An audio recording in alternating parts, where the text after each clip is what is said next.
অনেক নাটকীয়তার পর বিমান বাংলাদেশ এয়ারলাইন্স এয়ারবাস থেকে 4টা A350 কেনার প্রস্তুতি নিচ্ছে। কিন্তু এই প্লেন কেনা কি আমাদের জন্য অর্থনৈতিকভাবে যুক্তিসঙ্গত, নাকি এটি একটি ডিপ্লোম্যাটিক চাল? এয়ারবাস থেকে প্লেন কেনার স্টোরি নিয়ে আজকে আমরা আছি স্টার নিউজ প্লাসে। প্রায় 6 মাস গবেষণা করে বিমানের অভ্যন্তরীণ একটি টেকনো ফিনান্সিয়াল কমিটি এইটা বের করে যে এয়ারবাস থেকে দুটো A350 যদি আমরা কিনি তাহলে বিমানের লস হবে প্রায় 5,000 কোটি টাকা অথবা 435 মিলিয়ন US ডলার। বিমানের বোর্ড এটা মানতে নারাজ। বিমান বোর্ড নতুন করে কমিটিকে ইভ্যালুয়েশন করতে বলে। 22শে এপ্রিল নতুন কমিটিকে দায়িত্ব দেওয়া হয় এবং তাদের সময় বেঁধে দেওয়া হয় 3 দিন। 25শে এপ্রিল 3 দিন গবেষণা করে নতুন কমিটি রিপোর্ট নিয়ে আসে যে যদি আমরা দুটো এয়ারবাস A350 কিনি বিমানের লোকসান না বরং লাভ হবে, এবং তাও আবার 2,000 কোটি টাকা লাভ।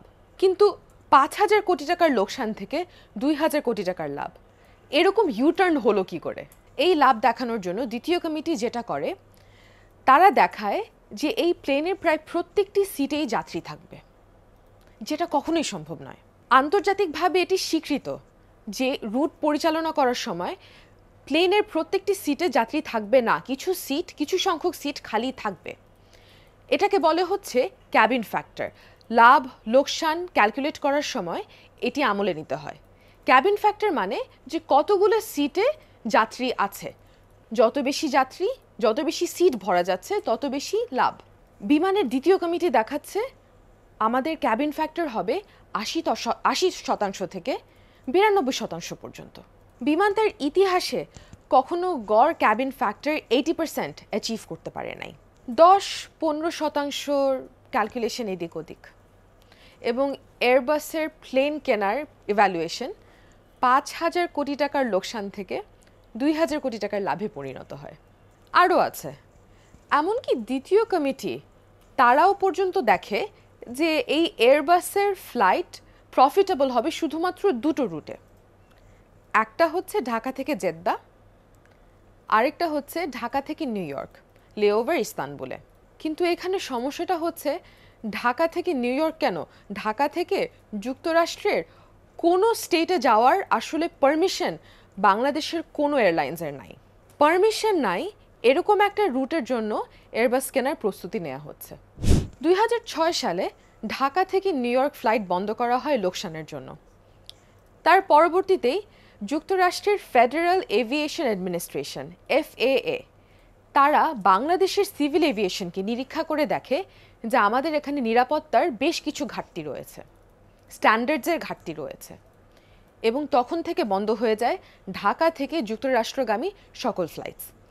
এখনও পর্যন্ত সেই পরীক্ষায় আমরা কিন্তু উত্তীর্ণ হতে পারিনি, মানে ওই ইন্সপেকশন পাস না করা পর্যন্ত আমরা ঢাকা থেকে বাংলাদেশ থেকে যুক্তরাষ্ট্রে কোনো ফ্লাইট পরিচালনা করতে পারবো না।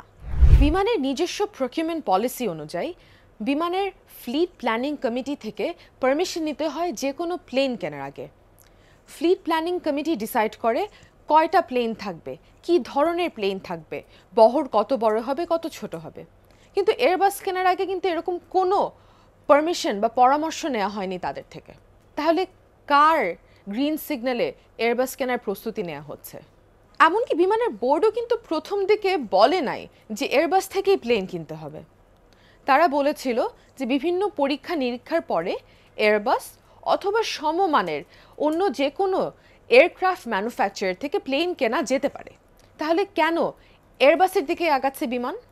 এই প্রশ্নের উত্তরটা হয়তো ফাইন্যান্সিয়াল না, ডিপ্লোম্যাটিক। গত বছরের মাঝামাঝি প্রধানমন্ত্রীর ব্যবসা ও বিনিয়োগ বিষয়ক উপদেষ্টা সালমান এফ রহমান যুক্তরাজ্যে যান। যুক্তরাজ্যে লর্ড ডমিনিক জনসন, ওই দেশটির minister of state for the department of trade and commerce, ওনার সাথে উনি একটি এগ্রিমেন্ট সাইন করেন। এই জয়েন্ট কমিউনিকে বলেন যে 8টা এয়ারবাস A350 কেনা হবে এবং সাথে দুটো ফ্রাইটার। এয়ারবাস A350গুলোর ইঞ্জিন হবে রোলস রয়েস একটি যুক্তরাজ্য ভিত্তিক কোম্পানি। তার কিছুদিন পরেই ফরাসি রাষ্ট্রপ্রধান এমানুয়েল ম্যাক্রো বাংলাদেশে আসেন। উনি এসে বলেন যে বাংলাদেশ সরকার কথা দিয়েছে তারা এয়ারবাস থেকেই প্লেন কিনবে। অথচ তখনও পর্যন্ত কিন্তু কোনো ইভ্যালুয়েশন হয়নি যে এই প্লেনগুলো কেনার আমাদের জন্য ফাইন্যান্সিয়ালি সাস্টেইনেবল নাকি না, এটা টাকাটা আসবে কোত্থেকে, এগুলো কোনো কিছু কিন্তু তখনও পর্যন্ত ডিসাইড হয়নি। বিমানের সূত্ররাই বলছে যে এটা একটা গভর্নমেন্ট টু গভর্নমেন্ট ডিল, মানে এখানে অন্য কম্পিটিটরদেরকে যেমন বোয়িংকে হয়তো তেমন একটা প্রাধান্য দেয়া হবেই না, কিন্তু বিমান তো কোনো সরকারি অধিদপ্তর না, এটা একটা পাবলিক লিমিটেড কোম্পানি, এর লাভ লোকসানের দায় একেই নিতে হবে। একটা মূলত বোয়িং ভিত্তিক ফ্লিট থেকে মিক্সড ফ্লিট বা মিশ্র বহরে যেতে হলে বিমানকে অনেক টাকা ইনভেস্টমেন্ট করতে হবে। বোয়িং এবং এয়ারবাস এই দুটোর সেট আপ সম্পূর্ণভাবে ভিন্ন। পাইলট আলাদা, ইঞ্জিনিয়ার আলাদা, স্পেয়ার পার্টস আলাদা, ইঞ্জিন আলাদা, একটা পুরো সেপারেট একটা মেনটেন্যান্স অর্গানাইজেশন লাগবে এটার জন্য। শুধুমাত্র কিন্তু ঢাকাতে না, যতগুলো এয়ারপোর্টে আমরা ফ্লাইট পরিচালনা করব এয়ারবাস দিয়ে, সবগুলো এয়ারপোর্টে ঠিক এই পরিমাণ আমার সেট আপ প্রয়োজন হবে। বিমানের অনুমান অনুযায়ী এটা প্রায় $80 মিলিয়ন। বোয়িং তারা বলছে এটা প্রায় $150 মিলিয়ন হবে এই ইনভেস্টমেন্টটা। এই টাকা দিয়ে একটা নতুন প্লেনই কেনা যেতে পারে। গতবার যখন আমরা বোয়িং থেকে 5টা এয়ারপ্লেনস কিনেছিলাম তখন $500 মিলিয়ন বিমানকে ধার নিতে হয়েছিল সেন্ট্রাল রিজার্ভ থেকে, মানে রাষ্ট্রায়ত্ত যেটা ফরেন এক্সচেঞ্জ রিজার্ভ, ওখান থেকে। আমাদের সেন্ট্রাল রিজার্ভের ভান্ডার এখন নিম্নগামী, ডলার ক্রাইসিসের কথা এখন সবার মুখে মুখে। বিমান কি আবার একই পথে হাঁটবে? অন্যদিকে বোয়িং, এয়ারবাসের রাইভাল, তারা কিন্তু বেশ কয়েকটা প্রপোজাল দিয়েছে বিমানকে, কিন্তু বোয়িংয়ের অভিযোগ যে এই প্রপোজালগুলো এখনো পর্যন্ত টেবিলেই ওঠে নাই, এই প্রপোজালগুলো নিয়ে এখনো পর্যন্ত কোনো নিরীক্ষাই করা হয়নি। বিমান আসলে তাহলে বুঝবে কি করে যে বোয়িংয়ের প্রপোজাল কি ভালো না এয়ারবাসের প্রপোজাল ভালো? বিমানের জন্য কি বোয়িং দরকার না এয়ারবাস দরকার?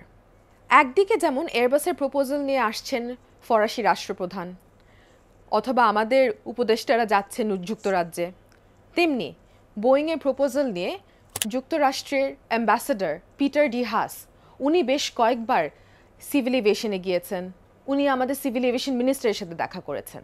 বিমান এখন 22টা রুটে ফ্লাইট পরিচালনা করে, যার মধ্যে বেশিরভাগই অলাভজনক।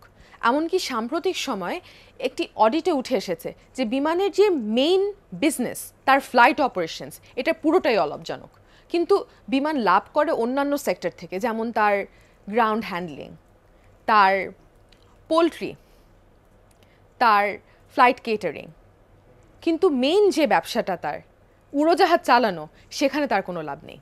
বিমানের বিদায়ী ব্যবস্থাপনা পরিচালক শফিউল আজিম বলেছেন যে তারা এয়ারবাস থেকে প্লেন কিনছে কারণ এয়ারবাস তাদেরকে 4টা প্লেন কেনার একটা প্রপোজাল জমা দিয়েছে, যেটা তারা বলছে তাদের জন্য লাভজনক। আসলে সেই প্রপোজালটা এখনো পর্যন্ত নিরীক্ষাই করা হয়নি। বিমান আসলে নিরীক্ষা করেছে 2টো প্লেন কেনার একটা প্রপোজাল, এবং সেটার উপরে ভিত্তি করে তারা এখন 4টা এয়ারবাস কিনতে আগ্রহ প্রকাশ করছে। যেখানে বিমানের বিভিন্ন খাতে লোকসান হচ্ছে সেখানে তাদের উদ্দেশ্য হওয়া উচিত প্রফিট ম্যাক্সিমাইজেশন। একটা কোম্পানি চলবে ব্যবসায়িক স্বার্থে, অন্য কোনো স্বার্থে না। কিন্তু এই ডিলটা নিয়ে এত এত রাষ্ট্রপ্রধানদের দৌড়ঝাঁপ, বিভিন্ন অ্যাম্বাসেডরদের আনাগোনা, সেখানে এয়ারবাস ডিলটা আসলে একটা ডিপ্লোম্যাটিক চাল হয়ে যাবে না তো?